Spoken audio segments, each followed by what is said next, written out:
اوس اصلا په مقصد باندې ځان پوه کېدل پکار دي چې اصلا سړی اصلي په مقصد پوه شي. دا چې روزې ته الله کوم شرافت و فضیلت وربخښلی ده چې دا د علماو به بیان کړي ډېر به ستاسې غوږو ته رسېدلي. د رمضان میاشت ده، د روزې مبارکه میاشت ده، برکتونه کې نازلیږي، رزقونه کې پراخیږي، عبادات قیمت پیدا کوي، د الله رحمت انسانانو ته متوجه کیږي. دا د روزې اثرات دي.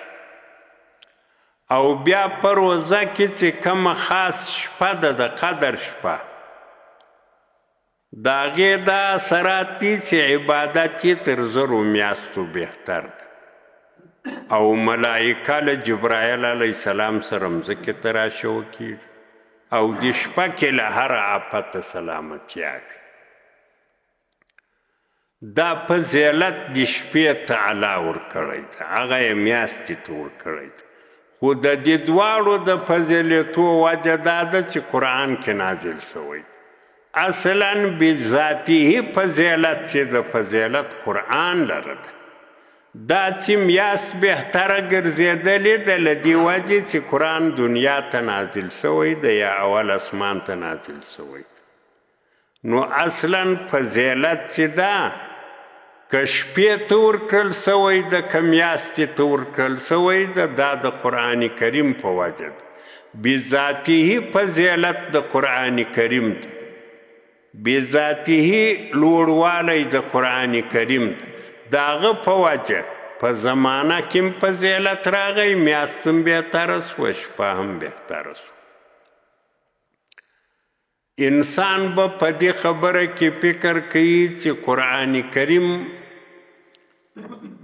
میاشتې ته دا فضیلت ورکوي، نور خو میاشتې هېڅ هم نه دي کړي، خو فقط قرآن کریم په دې میاشت کې نازل سو.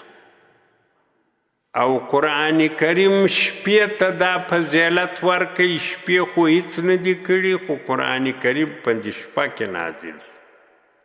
نو له دې څخه انداز لګېږي چې قرآن کریم به انسان ته کومه مقامه پورې رسوي، انسان ته به کمې درجې ورکوي، مومن به کم انداز ته رسوي، مومن ته به کمې درجې ورکوي.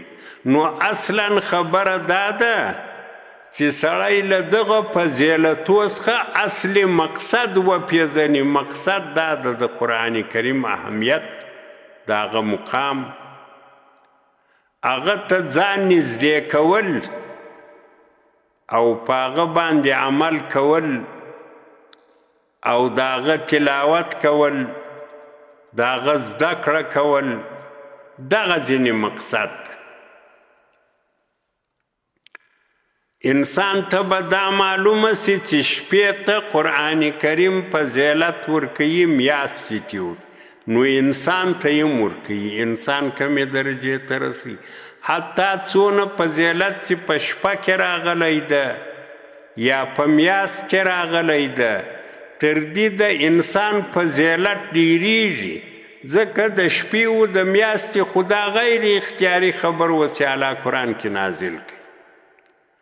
او انسان خو د خپل واک په وجه، د خپل اختیار په وجه، د خپل ارادې په وجه، د خپل قصد په وجه قرآن کریم ته ځان نږدې کوي او په قرآن کریم باندې عمل کوي او قرآن کریم زده کوي او قرآن کریم باندې ځان پوه کوي.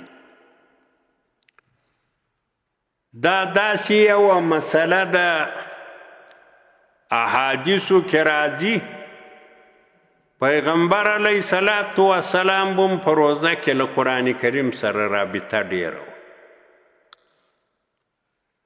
په هره شپه د روزې کې به جبرایل علیه السلام راتی، له نبي علیه السلام سره به قرآن تېراوه چې هغه څونه به نازل شوی و، هغه به په دا شپو کې ورسره تېراوه. یعنی د کال په نورو 11 میاشتو کې دا چل نه کېدی خو روزه کې به جبرایل علیه السلام راتی له نبي علیه صلات وسلام سره به د قرآن درس ورکاوه قرآن به ورسره تېراوه او پر پیغمبر علیه صلات وسلام باندې دا اثر کېدی حدیث کې راځي په نبی علیه صلات وسلام کې به د دغه قرآن د تېرېدلو په وجه داسې اثر پیدا کېدی چې سخا وجود به کې ډېرېدی نو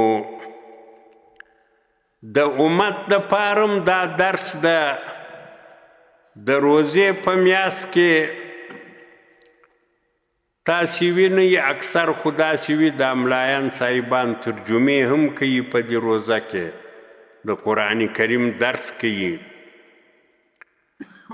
که هغه امکانات پیدا سي د ترجمې و د درس قرآن خو ښه خبره ده که هغه نسي پیدا اسیم د قرآن کریم تلاوت په قرآن کریم ته ځان نږدې کېدل په قرآن کریم باندې ځان پوه کول د قرآن کریم تلاوت کول او په قرآن کریم باندې عمل کول دا انسان ته تر دغه زیات شرافت وربخشي چې کم شرافت وشپې ته بخښل سوی ده چې لیلة القدر ده یا کم شرافت میاشتې ته وربخښل سوی ده چې روزه ده انسان تر دې لوړ مقام پیدا کوي